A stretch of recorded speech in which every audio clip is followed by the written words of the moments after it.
Welcome back to my channel. My name is Dr. Anwar Yusef Dunbar, and this is Big Discussions 76 Sports. Please like this video, please share it, and please subscribe to my channel. Well, I think, wow, this is history because this is the first interview I've done on Big Discussions 76 Sports. And it's with someone that I hold in very, very high esteem. And it's someone who goes back to my hometown of Buffalo, New York. And I have with me the great Jason Rowe. Jason, welcome. Thank you. Appreciate you having me, man. Thank you. All right. And as you all will see, this is not the first time me and Jason have spoken. But before I jump into all that, this is huge because not just to, I will talk to you about why it's huge that me and Jason are talking again, but also as a YouTube content creator. Thus far, this channel has been built on Michigan football. I'm a Michigan alum, and we have a very passionate fan base. And I've done some basketball. All the basketball got cut off, in March. So we haven't had much of that, but the Michigan football has carried this. And so, I just recorded a video saying I wanted to do more with the channel than just Michigan football. And I've, written a book. I'm working on a book, a creative nonfiction piece about my very, very short playing days in the Yale Cup, which was our high school city basketball league in Buffalo. A lot of players affectionately nowadays call it the Yale. They just call it the Yale. And Jason was, in my era, one of the stars. So Jason played at Buffalo Traditional. In Buffalo Traditional, there were 14 Yale Cup schools. And I like to say that Jason and Damien Foster and that whole gang, they eventually became the kings of the Yale Cup. He's laughing, but it's true. It's true. After that first year, you guys pretty much had a stranglehold on the league and on the Class C sectional. And so when I was as I've been working on this creative nonfiction project, which kind of discusses my experience at Hutch Tech. I went to Hutch Tech. I thought that it would be worthwhile and actually important to talk to some of the other Yale Cup players to see what it was like playing at the other Yale Cup schools, because it was very different at every school. And so, I got to thinking one day, I said, you know what, it'd be really cool if I could track down Jason Rowe and talk to Jason Rowe about what it was like to play at Buffalo Traditional. So I tried to track you down for a little while. and we had never met. I mean, other than playing against you my junior year, my senior year, and then I think after my first year at Brockport, I came back and watched you play our team, and we shook hands afterwards. You and I never really met or never really talked. So I can only imagine who's this random guy trying to talk to me and interview me. And that took a little while. And then I interviewed Dennis Wilson, who I interviewed over on my original channel. And I asked him, I said, hey, Dennis, how do I get Jason? How can I get Jason? And Dennis said, oh, man, he's at practice. He's a busy guy. So just try him again. I'll ping him. And then that last time is when, we were able to link up. It was a Friday. I think you were leaving the barbershop or something like that. And that's when I was finally able to get you, because I'd seen you at LA Fitness over there on Elmwood, but we had no history. So again, I was probably this random guy. I'm sure a lot of folks want to talk to you and interview you about everything you've done, because you've done a lot. So thank you for coming back and doing a follow-up. No, appreciate you, man. Like I said, man, the pleasure's all mine. Thank you for having me. Okay. And so for those viewers who want to see the original print interview, I did a two-part, well, I split it into two parts because it was a lot for a person to read in one piece, but there's a two-part interview on my blogging platform. I'm going to leave the links in the description box below, just talking about, I asked Jason about his start. I asked Jason about how he learned from an early age all the way up through Buffalo Traditional to Loyola of Maryland, and then to his pro career, and then now back to him coaching. So all that's going to be in those print interviews in the description box below. And Jason, again, man, you were the big one. I call it the big one, because after that, I'm serious. After that, I was able to interview Tim Winn and Carlos, because all those guys, they were reading it. Tim Winn, Carlos, Coach Pat Monty from LaSalle.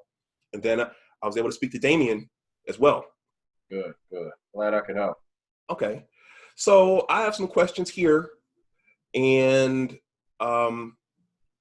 we can veer off if we can, if need be. But first, I have some follow-up questions from Buffalo Traditional. And so I'll start with Coach Cardinal. Were there any things as a coach you remember him specifically telling you guys, any words of wisdom, or any just things you remember, because that bond between coach and player is very, very important? Specifically words of wisdom, no, but I can tell you there's a lot of me in terms of my coaching style that I got from Coach Cardinal. I've been fortunate enough to play for a long time, and Coach Cardinal by far is the most personable coach that I've ever played for. And it was nothing to go into his office and just be a kid and just talk to him. And I think that's really what I took from him the most. It wasn't his just words of wisdom, like us defining. It was just him. It was coach being coach every single day and allowing myself, Damien, Adrian, just to have, just to be kids. Because at that time we had a lot of, people were looking at us a particular way. When you're 15, 16, you don't really know how to handle stardom or popularity. You just want to be a basketball player. You just want to go play. You want to go to gym. You want to go to school. You want to go hang out. It's the simple things. And so Coach Cardinal just allowed us to be us because he was such a great guy. Okay. Now, I know that Ellis Woods was his assistant. Yeah. Were there things that Ellis Woods particularly, because it looked like they were both very much. Yeah, it was like one and the same. They were best friends, and they were the same way. They always they fought for us. They made sure we stayed out of trouble, and we weren't looking for trouble. But you didn't want to disappoint those guys. So again, it was never just words of wisdom. It was just those moments that were. Just every moment was memorable, just because they were just awesome guys. You walk in the gym and walk in the locker room, or walk into their office, and you knew you could just let your hair down and just relax. Okay. Now, what was that like, coming on the scene as freshmen, and just because for everyone else, well, for those who weren't aware of you guys, it was just sudden. So did you guys become like rock stars overnight, or? It felt like it from off the court, perception. On the court, like, myself, Damien, Adrian Ball, Damone, White, LeVar, we always played, whether it was at Delaware Park, whether it was at school in gym class. Myself, Damien, and Damone were always at the Maston Boys Club. So we always had this relationship, probably starting with myself and Damone grew up since we were 5 years old. I think met Damien when I was in 7th or 8th grade. And we just played together as much as we possibly could, not knowing though what was going to lie ahead. We knew we wanted to be champions, but we didn't know the magnitude of what we were getting ourselves into. Okay. All right. Now, after during my interview with Damien said that you were politicking pretty hard for him to come to Traditional. Is it true that he literally just came that first day? You said, "Come on, man, you got to come," and he came over to Traditional that day, and Coach Cardinal was able to pull the right strings and just get him in there. I want to say he almost, I think McKinley. Yeah, McKinley. But I wanted something special. I wanted, like I said, I wanted to win. I wanted to win a championship. I wanted a state championship. My father, when I was in 8th grade, asked me what I wanted to accomplish individually and as a team. one of the things I told him, I said I wanted to, get 1,000 assists, and I wanted to win a state championship. The championship was the most important one, not just the Yale, but the state championship, because it's just that much more difficult. And to me, it's just that much more meaningful. And I knew that if, we had the right pieces, I felt like we had a chance. And even at a young age, that's just how I felt. Like, if we're going to play, let's play to win. Let's not just get together and just hang out. Let's play and be dominant and win. Yeah. And one of your uncles played at West Virginia, Yes. right? And you were at the camp, the Georgia Tech camp, so you met Kenny Anderson and those kinds of things. I want to go back to the boys club, but before I do, I just want to say, you know what, Jason, I have a photographic memory, and I can still see the game the first time I saw you and Damien and Adrian play, and that was January 1993. I wasn't my junior season kind of crashed and burned, and I was injured, so I was on the bench to kind of watch everything. Mm-hmm. And I just remember the previous year, Traditional had James Callens and Ronald Green and Marlo Winston, and I was thinking, okay, they have to reload, so this should be a W for us. And then it was like the Mike Tyson Trevor Berbick fight, where you have this more experienced older fighter, and you have this younger fighter who's just dominating them.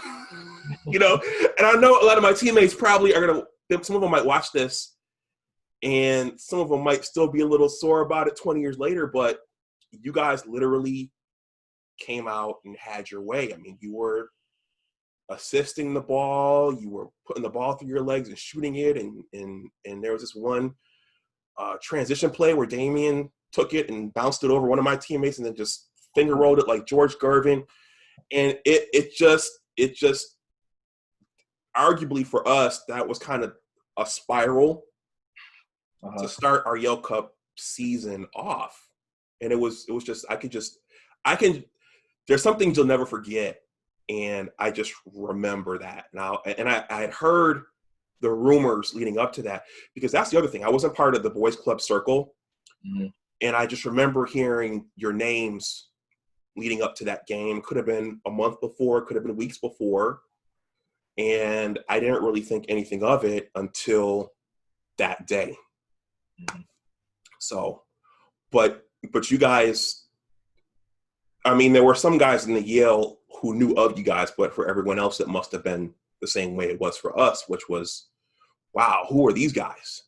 Mm-hmm. So, and it kind of coincided with the Fab Five era. There were a couple of underclassmen who just came out that year, like Tim, and who just said, okay, yeah, we're freshmen or we're sophomores, but we're going to step up and play right now. Yeah. I think for us, we had been together for so long, or for a couple years playing with each other, and we just gelled, and we had a sense of confidence, not cockiness, not arrogance, but we knew that we put the work in. We had, playing all year round together. So when we were walking into games, we had this sense of like, we belong here too. Mm-hmm.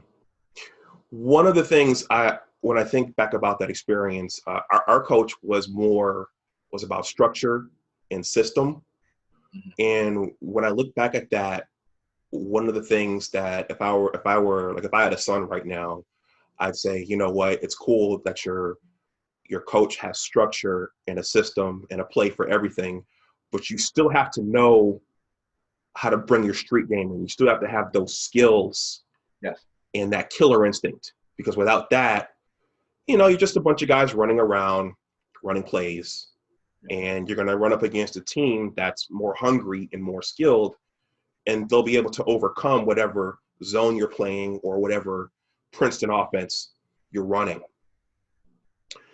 Okay, well, so let's go back to the boys club. And so Damien shared that you guys were playing, late at night over the summertime. So what was that like? It was we were different. We weren't the party guys and wanted to hang out. Like, we wanted to be in the gym. So it was nothing for us to be in the gym until 9:30, 10 o'clock at night. Our parents, fortunately for us, our parents didn't make us come home. It's not that it was a problem at home, but they knew where we were. And because we were honest about being at the boys club, being in that environment where it was competitive, where we were taken care of in terms of just the love and the atmosphere that was there, our parents didn't have a problem with that. So if we could stay at the boys club another 30 minutes, another 40 minutes to get up shots and have some fun, like it was, our parents were fine, and you see what it did for us. It did wonders for us. So I'm very thankful for my parents, Damien's parents, that and just the boys club in general, because without that venue, without the people in that venue, I definitely wouldn't have done the things that I was able to accomplish. Yeah. So again, for anyone watching this, it's basketball is about skills, it's about fundamentals, but there's no substitute for that hands-on, just sharpening your craft and sharpening it. And so, some people might say, well, Jason and Damien had an advantage playing with Trevor Ruffin and those guys, but you guys did the work. I'm sure Trevor and those guys knew a lot of young people around them who they could have rubbed off on and who they could have mentored, but you guys did the work, and that's huge, because that's you're a coach now. That's the most important part. You could tell a kid you got to get 500 shots up a day, but then the kid has to go out and do it. Yes. One of the things, it's funny because I grew up across the street from Trevor, but again, it was that boys club. It was the Madison Boys and Girls Club environment. So Trevor, he's the NBA guy, but as I was coming up, I'm 8 years old and I'm playing on a 13 and under team. So there's a 5-year difference. So again, the work was put in. I'm staying after, when the runs are over, when guys are done playing 5-on-5, I'm getting up extra shots. I'm playing against older competition. So it would be easy to say that we had the advantage because of Trevor, but Trevor, is 8 years older than I am. So Trevor's not as thankful as I am for him. There's still an 8-year gap. So like you said, the work still has to be put in.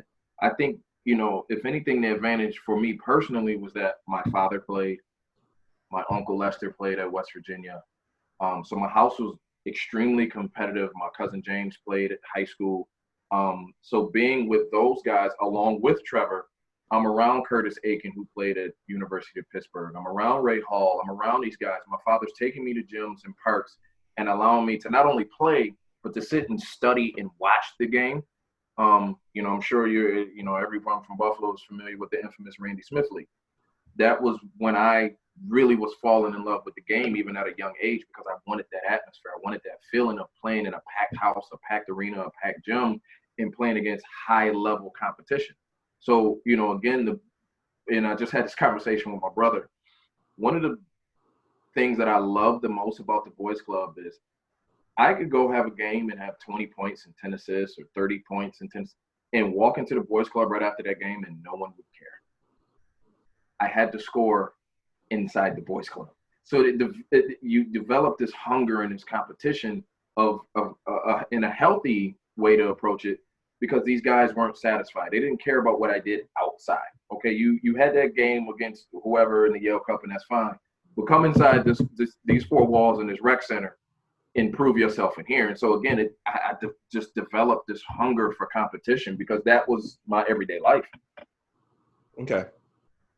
Yeah, one of the impressive things that you said during our part one of the print interview was that you couldn't just walk into your house and say, I scored 10 points. Yeah, I don't care. It's like my mother. Yeah. Like my father was one of those guys where if I had 10, he would look at the free throws and say, well, you missed 2 free throws. You could have had 12. If I had 30, you could have had 32. Like he looked at those things, but it drove me. As a kid, it was, I'm not going to lie, it was like, come on, Dad. Like, really? It's not that easy to score 10 or 12 or 30. But I understand now as an adult what he was doing at that time. But it kept me on my toes. It kept me hungry. It kept me on my toes. Okay.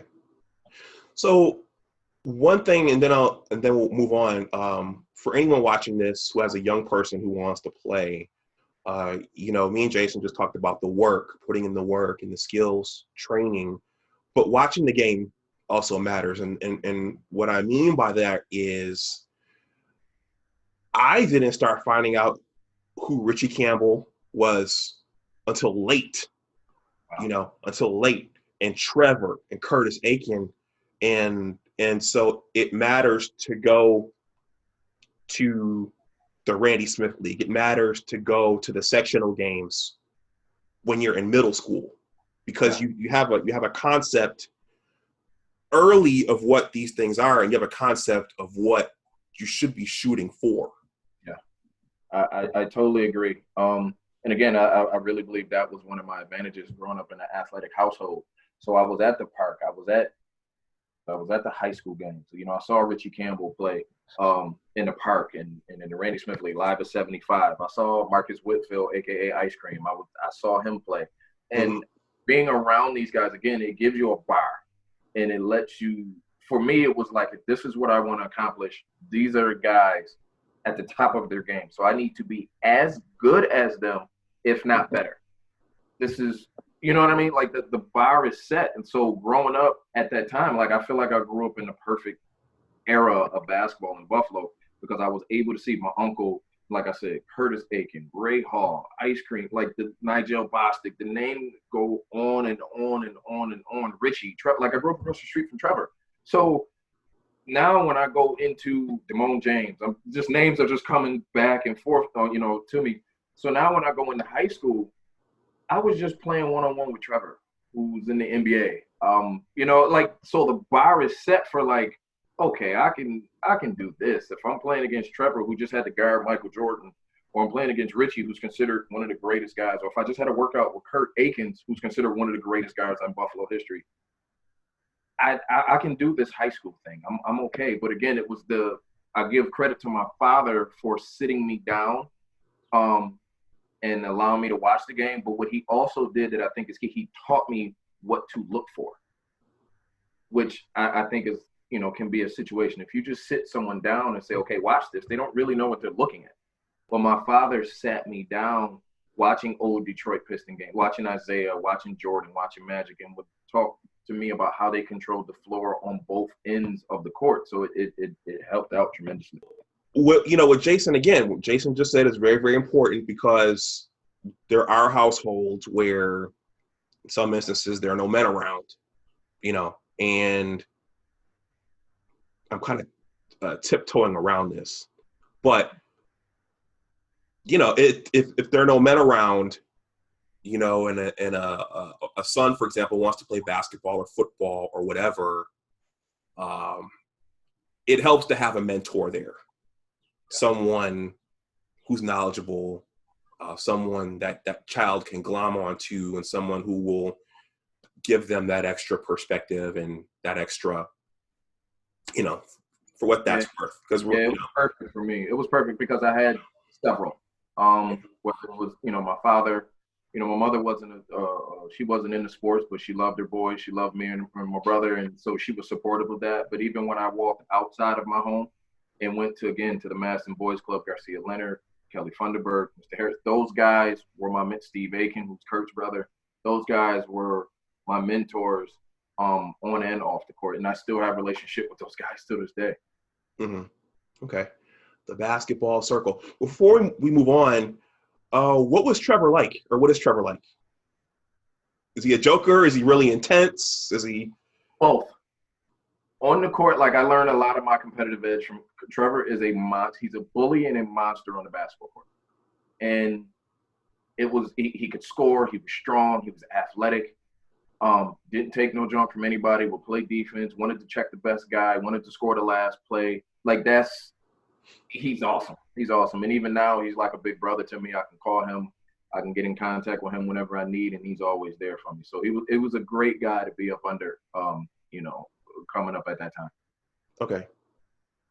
So let's talk a little bit about ABCD camp, because I was watching on Facebook, you were on a live with some other guys, and you were talking about going to ABCD camp, and you were there with some pretty big names at that time. Yeah. And for those watching, you have to keep in mind that New York State, you got New York City, and you have all the upstate cities, Buffalo, Rochester, Syracuse, Albany.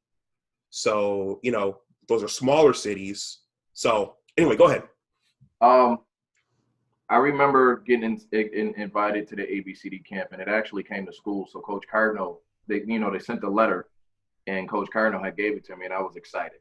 I knew Damien Foster had went the year before, and he told me about it. And for those people who don't know, ABCD at the time was like, ABCD and Nike were like the top camps in the country, invitation only. So when I got that invitation, it was like, okay, it's go time. This is ready to go. And I was fortunate enough to play with a Hall of Famer by the name of Kobe Bryant. Wow. Who was also my roommate. But yeah, it was incredible. It was incredible. And at the time, he was the #1 player in the country. But Kobe was there, Jermaine O'Neal, who went on to have a phenomenal career. Ed Cota, who was the point guard at North Carolina with Anton Jameson and Vince Carter. Shaheen Holloway, who had a phenomenal career at where did he go? Seton Hall. It was Lester Earl, and this is a name that probably a lot of people don't know, was one of the highest jumping young men I've ever seen in my life. Had probably one of the most incredible plays I've ever seen in my life. They threw him an alley-oop at camp, and he got it stuck on the side of the backboard. But when he tried to dunk it, he literally got it lodged on the side of the backboard and moved the ball off the side of the backboard and still tried to dunk it. He missed it, but I just couldn't believe that he would even attempt something like that. But that camp was awesome. Like I said, Kobe was my roommate, teammate, and rest in peace to Kobe, great guy. What kind of things did you guys talk about, or what was he like at that age? We were kids, so we talked about random kid stuff. Like video games or what? He had a crush on Tatiana Ali. He had a crush on Tatiana Ali. Yeah. We talked about that. I remember him saying he wanted to take her to the prom, and I'm like, okay, wait, how are you gonna pull that off? We were talking about basketball in Philly versus basketball in Buffalo, but we were just kids having just regular kid conversations. I remember coming down the court, and he gives me this look, and he said, "J. Rowe," he said, "I want to show you how we do it in Philly." He said, "I'm gonna cross this guy over, and I'm gonna come through the lane and dunk it." I gave him the ball. He crossed the guy over right to left and came through the lane and dunked it. And I just couldn't believe it. Again, I'm a 17, 18-year-old kid. I've never been exposed to anything that dominant at the high school level. Another story is at the time, we check into the dorms. It was at Fairleigh Dickinson University, again, sponsored by Adidas. So they gave us all this gear, and they gave us these magazines. So when I walk in the room, he was already sitting at the desk. At the time, again, there's no social media. So unless you have it in print, you really don't know. The information is really not coming to you as quick as it is nowadays. So when I walk in the room, I say, "What's up?" I introduce myself. He does the same thing. Hop on the bed. It's a bunk bed, so I hop on the bunk, and I open up the magazine, and there's a centerfold picture of him. So I'm a little thrown off. As a kid, you have a tendency to ask goofy questions. So I look at him. I say, "Is this you?" And he says, "Yeah." So I'm looking through it, and it's a couple pages, and #1 player in the country. And so, okay, you must can play. And he was like, "Oh, I'm all right." Very humble about it. So I said, "Well, who's recruiting you?" He says, "Everyone." Okay, I'm starting going through my mental Rolodex of who's recruiting me, and it's not really everyone, but I'm feeling confident about who's recruiting me. We're going back and forth. And then I said, "Well, where are you going to go next year?" He said, "I'm going to go to the NBA." And this was before he announced it. He said, he said, "I'm going to go to the league." And I looked at him. I hopped off my top bunk. I dapped him up right away. "Hey, good luck, man. Good luck." Now, mind you, I had never seen him play. After the first game, I said, "Oh, yeah, he's all right. He's going to get drafted." Mm-hmm. Mm-hmm. So, he had that right combination of athleticism. He was a wing player, a tall guard, a wing player. So I imagine it was easy for him, relatively easy for him to make the jump. I think Jermaine O'Neal came out that same year, didn't he? Yeah. Jermaine O'Neal came out that same, and both, but you could see they were totally different from everyone else. Oh, you could see, you could see Kobe was special. Again, this is invitation camp, invitation only. It's high level competition. Some of the top 100 players in the country. But you could see Kobe was different. You could see that Jermaine O'Neal was different. Like, he's catching the ball, drop step, fake dunks, like stuff that you don't really see the average high school kid make. Like, they were dominant for their age. okay. I don't know if you ever saw this video, but it might have been right after Kobe's unfortunate passing, but it went around on Twitter. There was some old footage of the beginning of a game, and there were 4 guys on the team Kobe was going to play against, and one guy said, or 3 of them said, "Yeah, we're not afraid of him. We're gonna go out and play our game, and we're gonna be all right against Kobe." And so they get to the 4th guy. You might have seen this picture. And the 4th guy's got his hand behind his head, and he's looking at him like, "You guys know what you're saying?" No, I never seen that. And so then the same person interviewed Kobe and said, "Hey, Kobe, the guys in the other locker room, they're saying you're not going to dunk on them and do what you do." And Kobe's looking at him like, "Okay, wow." I'll probably put the picture up in the final version of this, but it's a funny picture because the guy's looking at him, at his teammates, like, "You guys really shouldn't be saying this."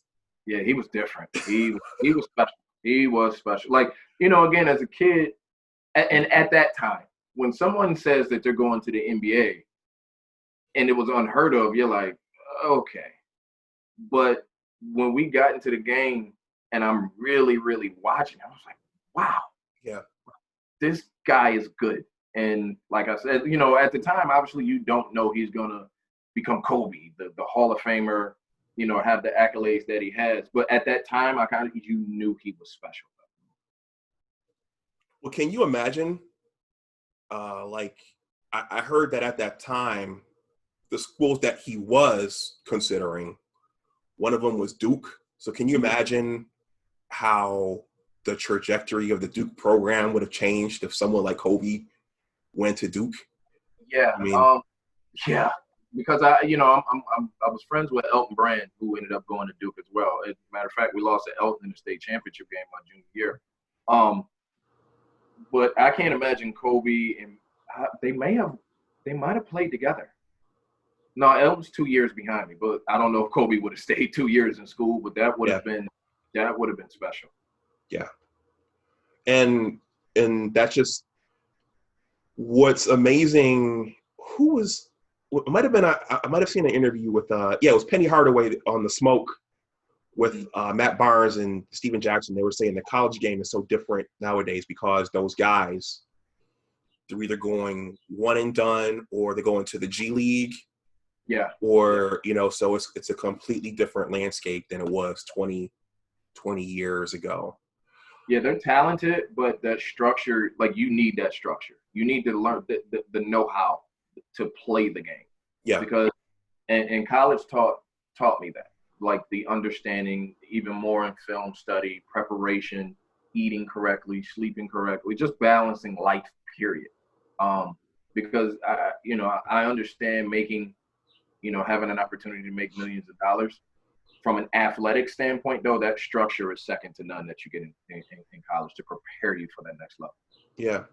Well, it also matters that, for example, on the old North Carolina or even the UNLV teams, those players stayed together for a little while and they built that chemistry.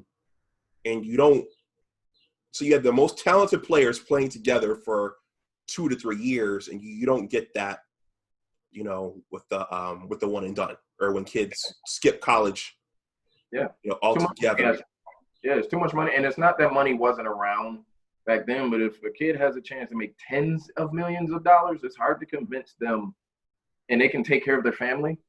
It's hard to really convince them to stay at school. Yep. I do miss the days of old. I was a Fab Five fan. I miss those UNLV, like you said, those teams staying together, and having those runs. You don't see that often. If you don't see it at all, actually. Yeah. And they can always go back and finish their degree afterwards. Yeah. Yes, exactly. Yeah. I like to. I don't know about you, Jason, but I like to think the last great NCAA tournament was the '96 tournament with Allen. Allen was in that one. Allen Iverson, Ray Allen was in there. Kittles was in there. Tim Duncan, Van Horn, all those guys were in there. John Wallace, all those guys were in there. Yeah. And then was Randolph? No, I think Randolph was. Zach was early 2000s because I was at Michigan. Randolph Childress. Randolph Childress. Oh yeah. He was in there. Or he was maybe the year before. Okay. Yeah. Yep. Great. That tournament, man. Like I miss that type of basketball. Like you said, those teams staying together, the kids staying together. Again, I totally understand why they're gone. Yeah. But I do miss having, seeing teams try to make a run. Yeah. Now, and this might annoy some Arkansas fans, but I don't think if Chris Webber stays, I don't think Arkansas beats Michigan if Chris Webber stays. Man, I forgot about that Arkansas. Yeah, I think he was. Yeah. Yep. I think Chris had that right combination of height and athleticism and skill, and I think that it's a completely different team with him in the starting lineup. Yeah. Versus the Fab Four with Dugan Fife. Yeah. Yeah, you're right. Because Arkansas didn't blow them out for the entire game. It was they kind of pulled away at the end, but in any case, that's the fun of sports. You can talk about what might have been. Yeah, we could do that all day. So before we go on to discussing what it's like being Coach Rowe, let's talk a little bit about AAU because you guys were going overseas. And I remember one year, I remember Tim Winn was on the Empire State Games team. And for everyone who doesn't know, Tim Winn was the other great point guard. And you and Tim are same year, right? Yeah. So they were like the two top guards in Section 6 for those 4 years. And he said in the paper, if I had Jason play next to me, we could have won the gold. Did you not participate in that because you were at ABC and doing AAU? Yeah, I was doing other stuff. I wanted to play, but if my memory serves me correctly, I think when they started, I might have been away, and they said if I wasn't at the tryout or the first practice or something like that, then I couldn't play.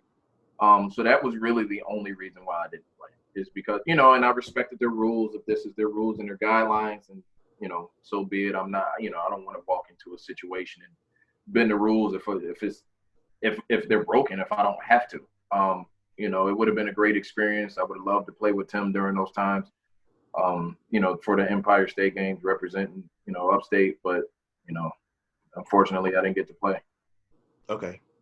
Now, there was another picture on Facebook I saw. I think Tim was in that picture too. I remember seeing Antoine Sims. Was that all the same? Sorry? I think that was with Coach Ansari. It wasn't if you look at the my interview with Damien, you guys had on gold shirts, but there was another picture I saw where some of you guys were kneeling. Yeah. And I remember I saw it. Was that the AAU team? Another AAU team? Yeah, I think that was the team. I think we were going to go to France. I can't remember exactly what it was, but I know Coach Ansari has sent it to me, and it was like a oldie but goodie when I saw it, because I was looking at that team going, woo. It was, myself and Tim and Antoine Sims. I think Malik was on there, Otis Austin. Like we were, and it was only like 7 of us, but we were loaded. Yeah. Loaded. Yeah. So again, for those, I keep saying this, for those not from Western New York at that time, Antoine Sims was another sit guard. Started his high school playing days at Grover and then went over to Turner. But he was a bit of an assassin himself. Yeah, he was a scorer that played defense. So if you could think of like a Lou Williams, he just get out there and just get buckets. And he had a lot of pride in playing defense as well. So it wasn't just one-sided. He would give you buckets and shut you down as well. Okay. All right. Well, if you don't have any more stories or recollections about that, because we talked about we talked about Jason's playing days in the print interview. Let's transition over to coaching and timing. So I think it wasn't this holiday season, but it might have been the previous one. I was in town, and I had the choice of going to see Carlos Bradbury's kid play, and coming to see your team play against Cardinal O'Hara. And I texted you. I think I texted you, and you said, "No, don't bother going up there. Come watch us play." I mean, I'm gonna be supportive of my guys, you know. Yep. And Bradbury Jaden's a great player, very good player. Hopefully I can talk to Carlos at some point. But I saw, that was the night that Michigan lost to Ohio State again, and I went to go see Park play some school from Rochester. Yeah, Jalen is the truth. Jalen was bringing the ball down in transition. And I looked down for a second, and out of the corner of my eye, I saw Jalen rise up and dunk the ball on this kid from Rochester. And the kid from Rochester was running up the court, just shaking his head like, you're not going to. And sure enough, he went up and just. Was that the U prep? The U prep? Yes. Were you there? Yes, I was at that game. Yeah. I was at that game. U prep. Yep. Yeah. I met Richie Campbell that night. Really? Yep. Oh, wow. That's a legend. A legend. That's right. The legendary. So I came to watch your time and team play. What's it like being the coach? Describe your coaching experience at Timon. I love it. And I'll be honest, I didn't think I would. I did not want to coach when I retired. I knew I wanted to work with and around kids. I just didn't know that coaching was going to be the bridge. But I enjoy it. I've been there for 3 years now, and I've had nothing but, a great time. Kids have given me new life, and just, I walk in that gym and I see those guys, man, and it's a lot of fun. It's one of those things that I realize is much bigger than just being a coach. I realize everything's kind of come full circle. So the guys that were mentors to me, now I'm kind of in their role. Of being a mentor, being an uncle, a father, or a coach, or whatever it is that these kids need me to be. So, I love it. I love it. I wouldn't want to do anything else, actually. Okay. What's interesting is we were in the time in summer league at Hutch Tech, and the gym is interesting because it's got the seating, the auditorium seating, and you guys have the stage. Yeah, like a gymatorium is what we call it. Yep. But it gets rowdy in there. Our student section for me is the best student section around here by far. And, they are definitely the sixth man for us. They get to heckling and doing what they do to help us win. And I think a lot of it really is the gym setup. Aside from them being great kids, the gym is small, it's compact, and you get on that sideline near that student section, you're in trouble. Okay. What kind of coach are you? Are you highly structured? Are you a player's coach? Do you give them a lot of leash? My players could probably answer that better than I could, but what I tried to do is I took everything that I liked about the coaches that I've ever played for and encountered. Mm-hmm. And I tried to put my own personality and my own spin on it. I also took the things that I didn't like about other coaches, and I tried to say, why didn't I like that? And I put my own spin on it. And I try, as far as the structure, I'll be honest, we have a lot of plays. We have a play for pretty much every situation. But my kids, I'll allow them to call out the play, whatever they feel, because when they get to the next level, that's what they're going to have to do. And that's what I tried to do. So it's structured, but it has its leeway. So if you can beat your guy one-on-one in the confines of the game and on the play, I'm all for it. My kids know if you come down, take a jump shot with 3 people in your face and it's 29 seconds on the shot clock, they know what's about to happen. They know that buzzer's going to sound and we're going to have a talk. But again, my kids know, like, if they're doing the right thing, I have no complaints. I have none. I let them freelance, but, again, there's structure involved in it as well. Okay. Now, are you does it change with the opponent, or are you strictly a man-to-man guy or a zone guy? Yeah, it changes with the opponent. There's some teams will play zone. There's some teams will play man. And as a coach, you have to. I don't think you can just be one way.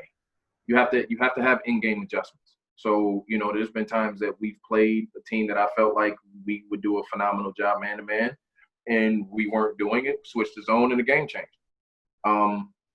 So you just have to be prepared to get out of your, this is my way and I'm only going to do it this particular. No, you have to adjust. That's part of the game. Okay. And your brother Jeremy, he's your assistant? Yes. That was when I got the job, and the athletic director, Joe Licata, asked me if I was thinking about hiring an assistant. Before I walked out of the office, I said, Jeremy Rowe, my brother.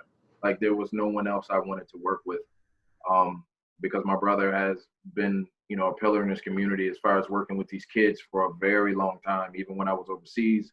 And I just felt like he was the best person qualified for the job.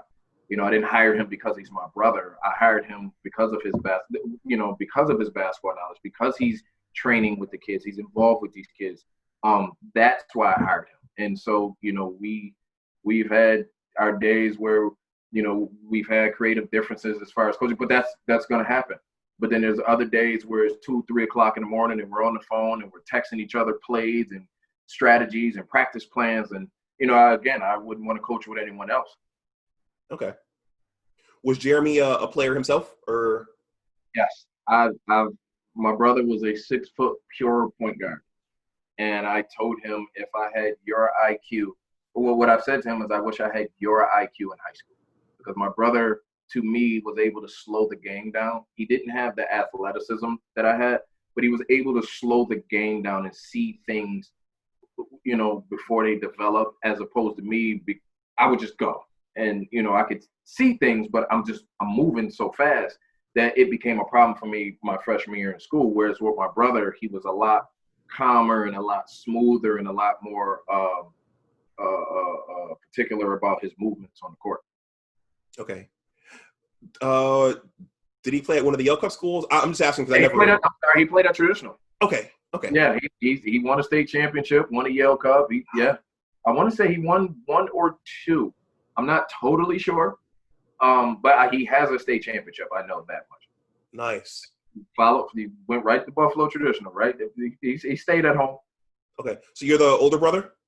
Yes. My brother's 8 years younger than me, but we are also, fun fact, so I'm 8 years older than my brother, but we're a day apart, with our birthdays. But our daughters, his daughter is older than my daughter. They were born on the exact same day.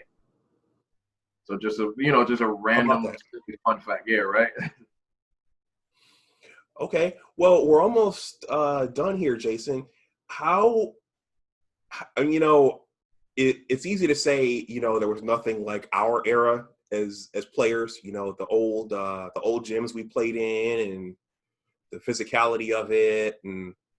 But how has high school basketball changed in Western New York, and just in general? Are the kids, because Carlos described it as they're more athletic, and they've been watching Steph Curry all these years, so that everyone can do everything. Well, how has it changed? I agree with that totally. They're definitely a lot more athletic. I think for me, they're too friendly though. Too friendly. That's the thing for me. Like, again, I told you I grew up around Trevor Ruffin. This is, I grew up in this era of, for lack of better words, bully basketball. I watched the bad boy Pistons. I can remember the Celtics and Lakers trying to take their, each other head off. For me, a lot of these kids, and I want to say this correctly, like, they'll knock you down and help you up. And I understand sportsmanship, but there's also that competitive edge. I don't think they have the same way that we did. They're by far way more athletic, pound for pound. They definitely have certain skills that are higher than what we had. And I think a lot of that is through training and technology and things of those natures. I do think they run to that 3-point line a little too much. But again, the game has evolved. So I don't really get mad. There's nothing for me to get mad at. I understand the game has evolved. But for me, I just think that they're overall too friendly. Well, who gets that same criticism? LeBron and KD. Yeah, yeah, yeah. Like for me, I mean, I get sportsmanship. I'm a competitor though. I was that guy. I didn't want to shake your hand before the game. I didn't want to be friends. After the game, we can hang out, we can do whatever. But during that game, for those 2 hours, we're enemies. We're enemies. I don't want to laugh. I don't want to smile unless something silly really, really, really happens. But I'm locked in, and I stress that to my team a lot. Like, I know these guys are your peers, but we're at war right now. So if you want to, after the game, you can laugh, you can smile, you can jersey swap, whatever it is that you want to do. I don't care afterwards. But our approach going into this game is to win. So whatever it takes that is legal in the game, let's do that. Yep. And I think I'm sure you've had these discussions with, millennials and Gen Zers about our NBA versus their NBA, which one was better. But you saw that Magic and Isaiah, they kissed, they did the cheek kiss at the beginning of the game. But as soon as the ball was thrown up, they were knocking each other down. Michael went up against the Bad Boys. Larry Bird and Dr. J are throwing fists. Literally, yeah. Literally. and yeah, we're friends. We're playing on the same dream team. But once it's time for me to win, one of us has to lose. Yeah. And again, my kids will tell you that. My kids will sit there and tell you, like, I'm competitive, and I try to get that to trickle down to them. I'll hop in the drills. I'll compete with the kids because I want the bar to be set. That way, when we're going up against these teams, that are considered the number one teams around here, whoever, outside of us, whoever is considered the best team. And I say outside of us because being the coach and being that it is my job to instill a certain level of confidence in my guys, I let my guys know I think they're the best team in the area. They will sit here and tell you this. They will sit here and tell you in November when practice first started, I kept pointing at the banner and saying, guys, we're going to win a championship this year. Like, I believe in putting it out there to the universe. We just got to put the work in, and it'll take care of itself at the end. So I kept stressing to these guys over and over again, those are not your friends.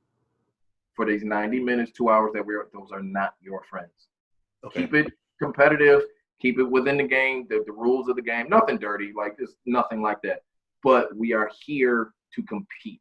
And, my guys did a phenomenal job. Okay.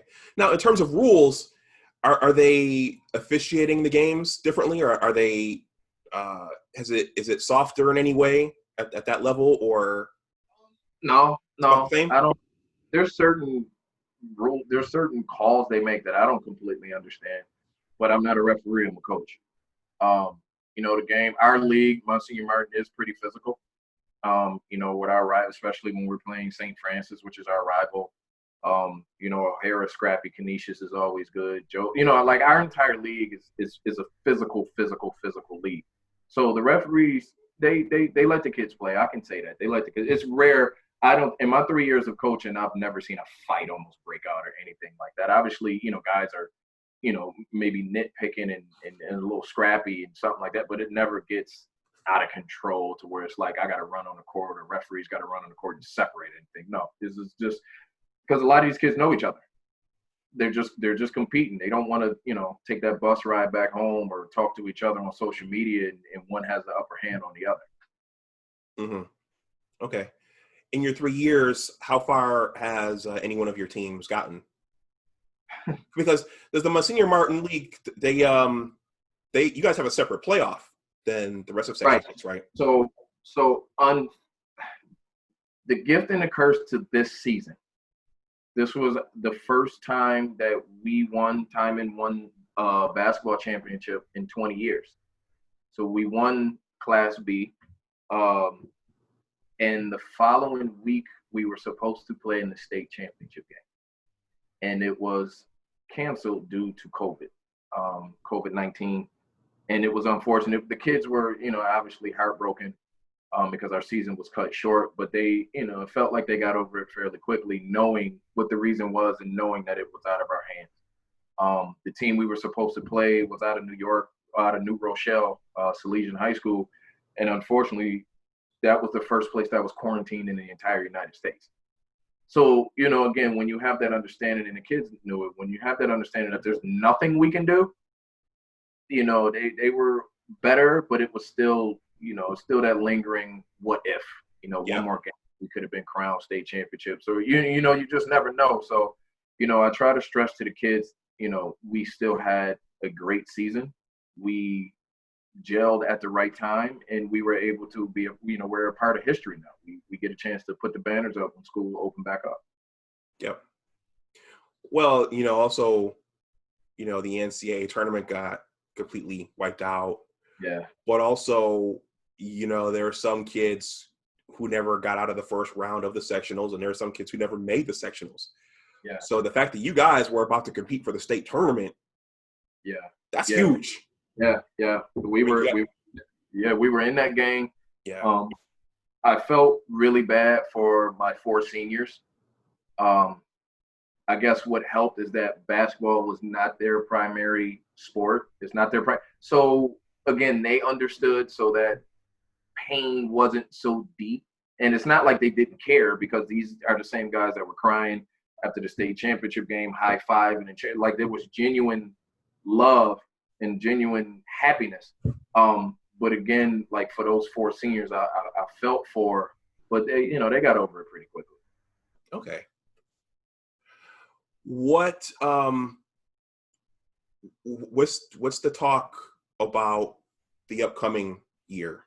What are you hearing? My schedule's complete. I'm approaching everything as if school's going to open, and just play it by ear. Again, there's nothing I can do except just, live each day the best way that I can, staying healthy and staying out of the way. Again, I'm required to put in 24 games for the season. My schedule is officially done, and, we'll just see what happens. Okay. Very good. Are you still training? Yes. Gyms aren't totally open yet. So I've been training in the park, just doing what I can and helping these kids the best way that I can. These kids, when they want to get out and they want something, they'll find you. So, a couple kids, I'm at the park with them a couple hours a day, and, I just go from there. Okay. There's a street down the street from my job here. In the evenings, I have to get out and walk. And about 2 months ago, they taken the rims down because they have some courts over there, and they put the rims back up, and people are out there playing. Yeah. There's a couple places that didn't take the rims down, and I actually wasn't aware. A couple of my clients found them, and I've been at those parks, like I said, training. I only train a few people. That way, the rim doesn't get taken down and no one gets in trouble. I mean, obviously it's left up. We're all practicing social distancing, making sure that everyone is safe and healthy. And, that's why I kind of got a tan now, but it's okay. It's all, the kids are fine. The parents are fine with it. Like I said, everyone's practicing social distancing, and everybody's doing all right. Okay. And your training, the name of you call it a Euro, right? Yes, Euro training, which is kind of like a play on my last name, which the name was given to me by Paul Harris, just joking around with me one day, saying that he wanted me to give him some Euros. We were laughing and joking, and as he's saying it, I said, "Say it again," and he said, "J-Ro, give me some of them Euros," because at the time I was playing in Europe, and it just clicked right then and there. So the name of the training is Euro Training. I can be contacted, on all social media, Coach J. Rowe, or Euro Training on Instagram, and my full name, Jason Rowe, on Facebook. And, contact me. I can do my best to help you. Okay. Sounds good. Well, Jason, that's unless you have any other parting stories or words, that's all I've got. No, I said I'm all yours, man. Appreciate the opportunity. Okay, well, I appreciate you coming back on. You're welcome to come back anytime you want. We could do a mid-season check-in or whatever. Yeah, cool with that. So I definitely want you to come back, and so we can do this again. Okay. I just learned how to use StreamYard, and that means that on YouTube you can go live, and you can have as many as 6 people up at a time. You can have, if you pay for it, you can have as many as 10 people up at a time with a live chat. And so at some point, I'm going to start using that. So at some point, I don't know, maybe me, you, and Tim, and Damien, or whoever else, That'll be awesome. We can do a live, get exposure for everybody. Section 6, Western New York, something or other. Yeah, that'll be awesome. Count me in, man. I think that'll be pretty cool, and I think a lot of people would be interested. Just in what you're doing already. And if we put all of us on a platform like that, I think it'll be pretty dope. Okay. Well, I'll keep you posted. Okay. Thank you. All right. Well, everyone, thank you for watching. Please let me know if you have any questions or comments in the comments section below. My print interview with Jason and the other Section 6 players I interviewed, and Coach Pat Monty from LaSalle, those will all be in the description box below as well. Please like this video, please share it, and please subscribe to my channel. Thank you for watching. And as always, remember that your attitude determines your altitude. Take care, and I will talk to you the next time. Bye-bye.